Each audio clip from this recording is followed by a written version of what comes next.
Amen. Gloire à Dieu. Il y a ce merveilleux texte de la Bible qui nous dit « Déchargez-vous sur moi de tous vos soucis, de tous vos fardeaux. » Et vous savez comme moi qu'il y en a des fardeaux, il y en a des soucis. Les soucis de la famille, les soucis avec les enfants, les petits-enfants peut-être, et même peut-être les arrière-petits-enfants, hein. Que de soucis. Mais la Bible nous invite à nous approcher de Dieu. Approchez-vous de Dieu et il s'approchera de vous. C'est vrai qu'il y a une décision de notre part. Comme le fils prodigue. Un jour, il a dit à son père, « Écoute papa, j'ai 18 ans, maintenant je fais ce que je veux. » Et son père l'a laissé. Et puis pendant des années, ça a été l'échec. Puis un jour, il est rentré en lui-même, rentré en soi-même, s'est analysé notre vie. Quel est le but de ma vie? Qu'est-ce que je fais sur la terre? Et puis il a dit, je me lèverai, j'irai vers mon Père et je lui dirai, mon Père, j'ai péché contre toi. Et puis, il s'est levé et son père l'attendait. Et je crois cet après-midi que Dieu vous attend. Peut-être depuis des années, il vous attend. Bien des fois, il a frappé à votre porte. Et peut-être que vous lui avez dit, demain, je verrai plus tard. Pour l'instant, je suis jeune. Je verrai un peu plus tard quand je serai plus vieux. Je m'intéresserai. Mais c'est maintenant, le temps favorable. C'est le temps de Dieu. Et le Seigneur, il veut nous bénir. Oui, déchargez-vous. Sur la croix, Jésus, vous savez qu'il a prononcé cette parole, les 7 paroles de la croix. Et l'une d'elles, de ces paroles, Jésus va dire, tout est accompli. Jésus, il a tout accompli pour que tu sois heureux. Que tu sois un homme béni, une femme bénie de Dieu. Voilà ce que le Seigneur veut. Le Seigneur, il veut ton bien. Jésus veut ton bonheur. Je me souviens sur les chœurs et cantiques, on chantait ce merveilleux petit chœur. Si tu veux le bonheur, joue au loto. Non, je me suis trompé. Si tu veux le bonheur, laisse entrer Jésus dans ton cœur. Laisse entrer Jésus dans ton cœur. Le livre de l'Apocalypse nous dit, voici, je me tiens à la porte et je frappe. Si quelqu'un entend ma voix et s'il m'ouvre, eh bien, j'entrerai chez lui, je souperai avec lui. Et la présence de Dieu, c'est quelque chose de formidable. Alléluia. Alléluia. J'ai dit alléluia pour vous, hein. Alléluia. Béni soit le Seigneur. Alors, j'aimerais m'intéresser à une vieille histoire qui se passe au temps de David. David et Jonathan. Et David a vieilli, Jonathan, il est mort, mais David et Jonathan, en leur temps, ils ont fait alliance. Ils s'étaient fait des promesses. Et puis, le temps s'est écoulé, et David s'est souvenu des promesses qu'il avait dites à Jonathan. C'est vrai qu'on arrive bientôt en fin d'année, et le 1er janvier, on va faire des promesses. Je te promets de t'aimer mieux. Je promets maintenant, je ferai la vaisselle. Enfin, il y a le lave-vaisselle maintenant, hein. Mais je te promets bien des choses, les promesses humaines. Mais il y a les promesses de Dieu. Et les promesses de Dieu, elles sont oui et amen. Alors on va s'intéresser à cette vieille histoire et j'aimerais tirer quelques points de ce récit biblique. Dans le 2e livre de Samuel, au chapitre 9 et au verset 1er. 2e livre de Samuel, on va lire jusqu'au verset 13.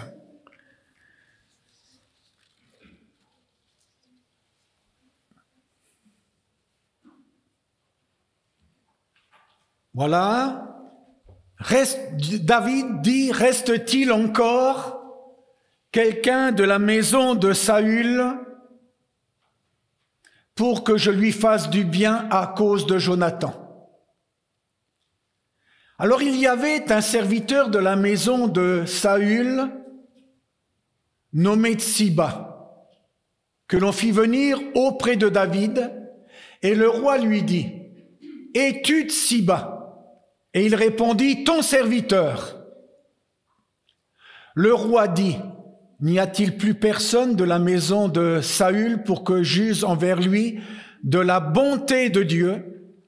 Et Tsiba répondit au roi, « Il y a encore un fils de Jonathan, perclus des pieds. » Le roi lui dit, « Où est-il » Et Tsiba répondit au roi, « Il est dans la maison de Makir, fils d'Amiel, à Lodebar. » Le roi David l'envoya chercher dans la maison de Makir, fils d'Amiel, à Lodebar. Et Méphibosheth, c'est de lui que j'aimerais vous parler, et Méphibosheth, fils de Jonathan, fils de Saül, vint auprès de David, tomba sur sa face et se prosterna. David dit, « Méphibosheth » Et il répondit, « Voici ton serviteur. » David lui dit, « Ne crains point, car je veux te faire du bien à cause de Jonathan, ton père. Je te rendrai toutes les terres de Saül, ton père, et tu mangeras toujours à ma table. » Il se prosterna et dit, « Qu'est ton serviteur, pour que tu regardes un chien mort tel que moi ?» Le roi appela Tsiba, serviteur de Saül, et lui dit, « Je donne au fils de ton maître tout ce qui appartenait à Saül et à toute sa maison. Tu cultiveras pour lui les terres, toi, tes fils et tes serviteurs, et tu feras les récoltes afin que le fils de ton maître ait du pain à manger. Et Méphibosheth, fils de ton maître, mangera toujours à ma table. » Or, Tsiba avait 15 fils et 20 serviteurs. Il dit au roi, « Ton serviteur fera tout ce que le roi, mon seigneur, ordonne à son serviteur. » Et Méphibosheth mangea à la table de David comme l'un des fils du roi. Méphibosheth avait un jeune fils nommé Mika, et tous ceux qui demeuraient dans la maison de Tsiba étaient serviteurs de Méphibosheth. Méphibosheth habitait à Jérusalem, car il mangeait toujours à la table du roi. Il était boiteux des 2 pieds. Amen. On va arrêter là notre lecture. Vous l'avez certainement remarqué, il y a un nom qui revient. Méphibosheth, ou Méphibosheth. Et je dirais, mes amis, mes frères et mes sœurs, ce nom a 2 significations. Je ne sais pas si vous portez, par exemple, le nom de Jean. Je ne sais pas si vous vous appelez Jean. Jean signifie « Dieu fait grâce ». Je ne sais pas si vous vous appelez Nathanaël, ce qui signifie « don de l'Éternel ». Je vais vous dire quelque chose, je vais vous avouer quelque chose. Quand j'étais enfant, je n'aimais pas mon prénom. Peut-être vous me direz, mais je ne connais pas votre prénom.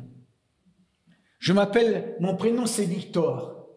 Et je n'aimais pas mon prénom. Et puis un jour, j'ai su la signification de Victor. Oh, j'ai dit maintenant, je l'aime mon prénom. Vainqueur, victoire. Oh, quelqu'un qui est toujours dans la victoire, qui est vainqueur, c'est merveilleux. Mais voyez-vous, comme je vous l'ai dit tout à l'heure, Méphibosheth a 2 significations. L'une est bonne et l'autre mauvaise. Alors je vais commencer par la mauvaise, qui propage la honte. Méphibosheth qui propageait la honte. Et la deuxième signification, détruisant la honte. Si j'ai à choisir, je préfère détruire la honte que de la propager. Donc, vous avez la signification de cet homme. Il serait bon maintenant que je vous parle un petit peu de sa jeunesse, de Méphibosheth. Nous allons mieux comprendre. Alors, on va lire ensemble. La lecture ne va pas être longue, mais je pense qu'elle est importante. Dans 2 Samuel au chapitre 4 et au verset 4. 2 Samuel 4, 4. Je ne sais pas si vous avez un 4, donc ça va aller vite. 2 Samuel 4, 4. Jonathan, fils de Saül, avait un fils perclus des pieds et âgé de 5 ans. Lorsqu'arriva de Jisréel la nouvelle de la mort de Saül, donc c'était son grand-père, et de Jonathan, c'était le père de Méphibosheth. Sa nourrice le prit et s'enfuit, et comme elle précipitait sa fuite, il tomba à l'âge de 5 ans et resta boiteux. Son nom était Méphibosheth. Sa jeunesse, jusqu'à 5 ans, ça se passait bien. Mais à partir de 5 ans, sa jeunesse a été marquée. Et voyez-vous, dans la vie des hommes, il y a des événements, il y a des circonstances. Moi, je l'ai entendu dire de nombreuses fois, depuis la mort de mon père, de ma mère ou de ce qui s'est produit, ma vie a basculé. Eh bien, nous pouvons dire que la vie de Méphibosheth, il était prince en réalité. Il avait beau être prince, mais il était perclus des 2 pieds. Et à partir de ce moment-là, il a perdu son grand-père, Saül, et il a perdu son père à l'âge de 5 ans.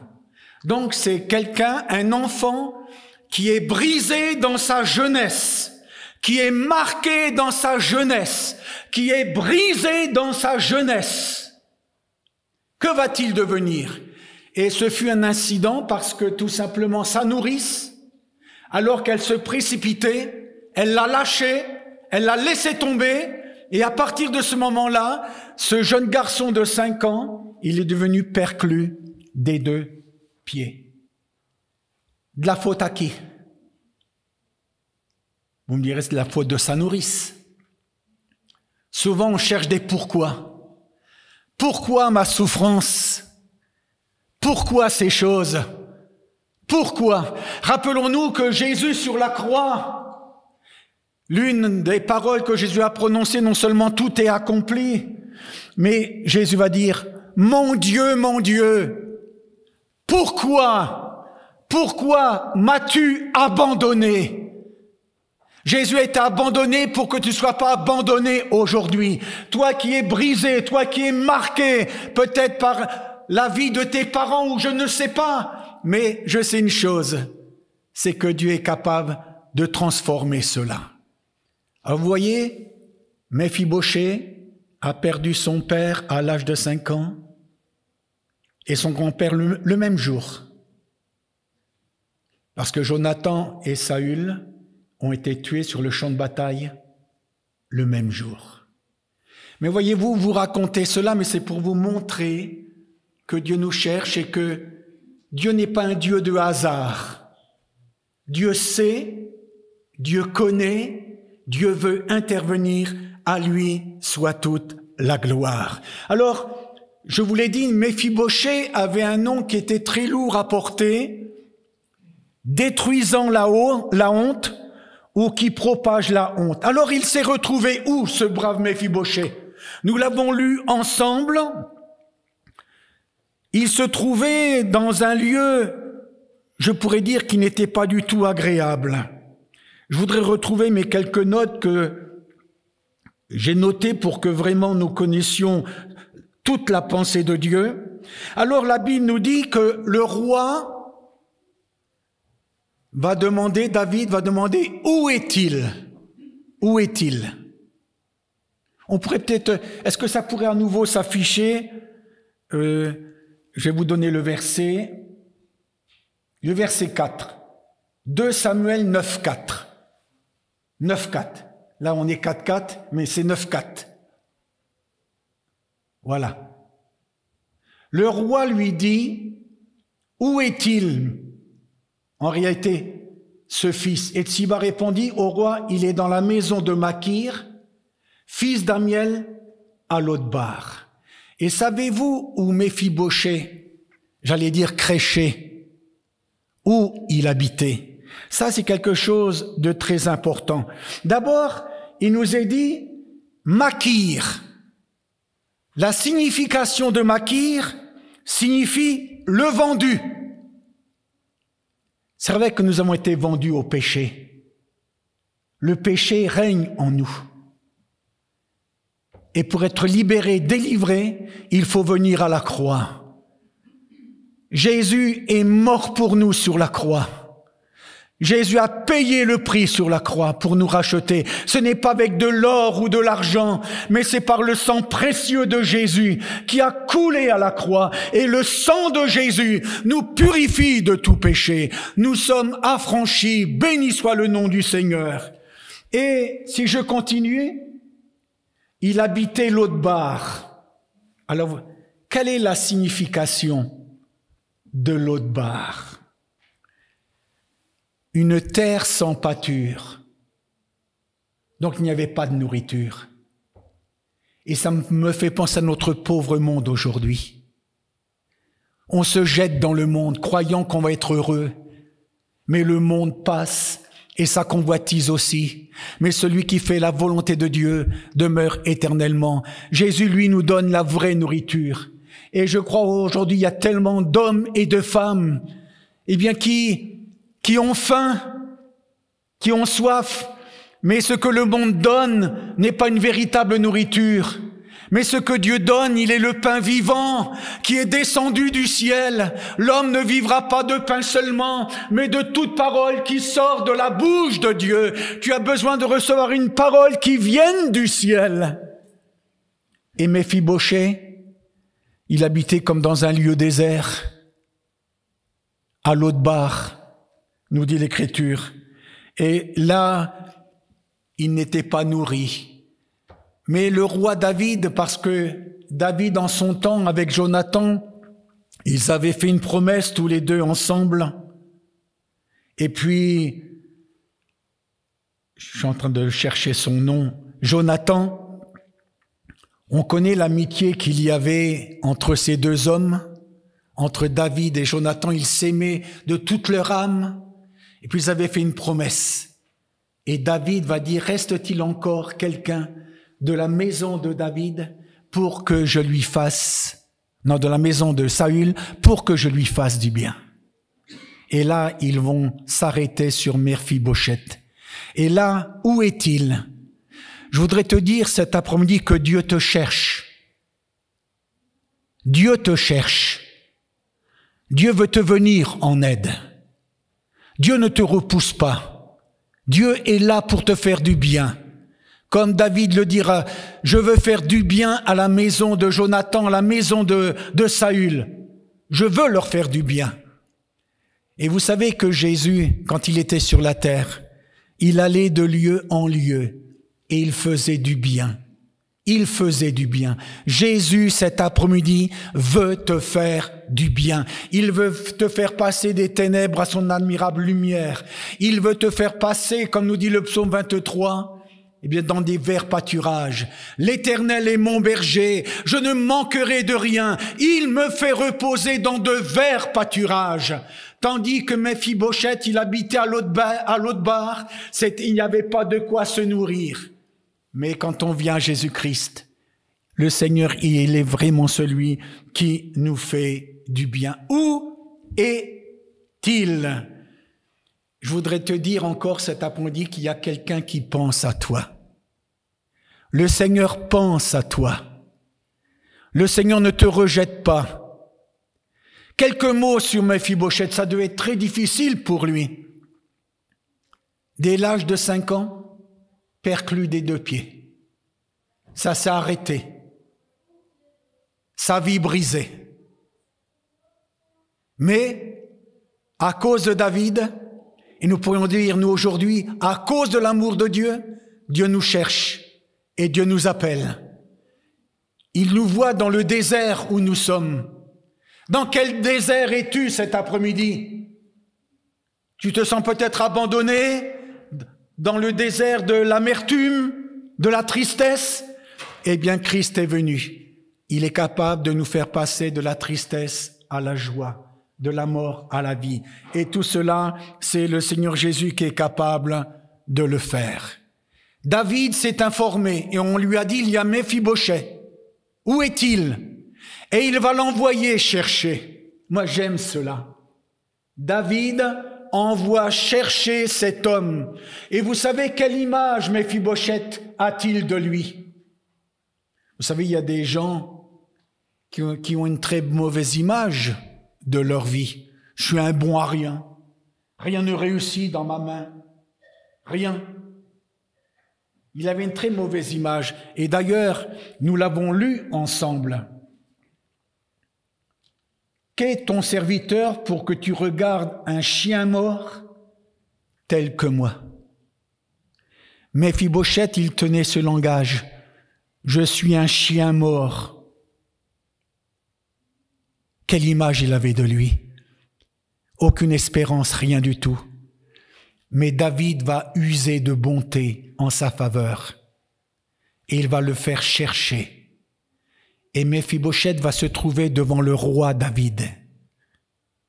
Et tout de suite, David lui dit ces paroles, « Ne crains pas, ne crains pas. » Il va le rassurer.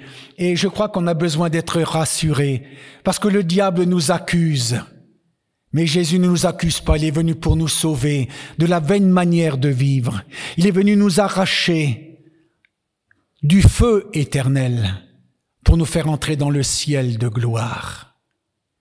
Et là, il va y avoir cet entretien. Et David va dire à Méphibosheth, eh bien, je vais te rendre les terres. Mais en plus, tu mangeras tous les jours à la table du roi. C'est pas... Vous vous rendez compte si vous mangiez à la table de M. Macron? Ça vous ferait quelque chose? Je sais pas. Hein? Manger à la table d'un grand. Hein? Et là, Méphibosheth, David s'est occupé de lui. Il va pourvoir à ses besoins et il va manger tous les jours à la table du roi. Quel miracle extraordinaire! Et tout cela fut la bonté de Dieu, la miséricorde de Dieu. Ce n'est pas vous qui m'avez aimé le premier, mais c'est moi. Je vous ai aimé le premier. Dieu nous aime dans l'état où nous sommes. Alors vous voyez quelle image Méphibosheth avait de lui?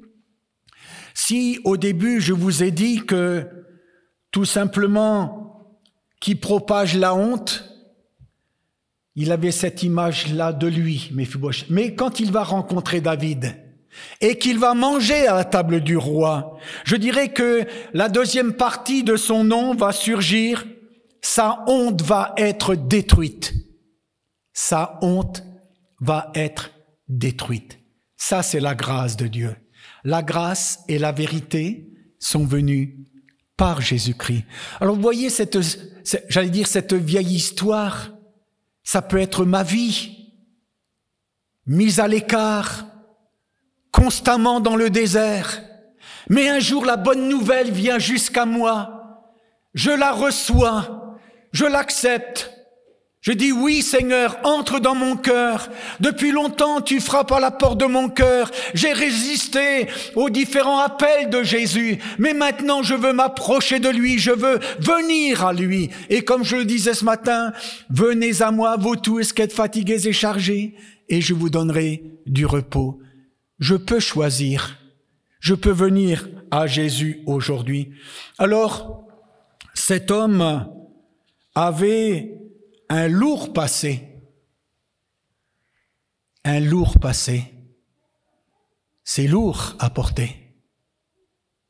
Mais quand il était à la table du roi, on ne voyait pas qu'il était perclus des pieds. Une vie complètement changée, transformée. Est-ce que tu veux venir manger à la table du grand roi, des mets succulents, manger en compagnie de Jésus? C'est vrai qu'il y a le repas du Seigneur, où là nous savons que nous annonçons la mort du Seigneur jusqu'à ce qu'il vienne, mais un jour, nous serons tous réunis dans le royaume des cieux. Et ce sera extraordinaire. Et puis on se reconnaîtra. Je vous chercherai, mes frères et sœurs du Tréport, dans le ciel, en disant, mais quand j'ai le Tréport, je veux vous voir dans le ciel. Et ce sera merveilleux. Alléluia. Alors, je termine. La vie de Méphibosheth a complètement basculé. Cela dépend de nous. On est allé le chercher, il est venu, il a répondu. Il y a beaucoup d'appelés, mais il y a peu d'élus parce qu'on ne répond pas. Dieu nous appelle. Dieu t'appelle aujourd'hui. Il veut ton bien, il veut ton bonheur, et il veut mettre en toi une glorieuse espérance. Vous voyez, la vie de cet homme a été complètement changée. Dieu veut changer nos vies afin qu'elle soit pleinement la gloire de son nom. Eh bien, prions ensemble maintenant le Seigneur, mes frères et sœurs, et attendons-nous à la grâce du Seigneur. Notre Dieu, notre Père, tu es le roi des rois, tu es le Seigneur des seigneurs. Au travers de ce récit biblique, Seigneur, tu nous montres que même si on est dans un échec entier, tu es capable de changer les choses. Seigneur, tu es capable de nous sortir de ce désert. Oui, notre Dieu, tu es le Tout-Puissant. Tu fais tout à merveille. Seigneur, s'il y a quelqu'un cet après-midi qui se trouve comme dans le désert, eh bien, tu es capable de le faire fleurir. Seigneur, si quelqu'un se trouve véritablement comme enfoncé dans la tempête, eh bien, tu es capable, Seigneur, de le rendre libre. Notre Dieu, notre Père, viens et confirme ta parole maintenant dans le nom précieux de Jésus. Je sais que tu es toujours le même, mon Seigneur et mon Dieu. Fais-nous grâce et toi seul seras glorifié au nom de Jésus. Amen. Amen. Et bien que le nom de Jésus soit béni.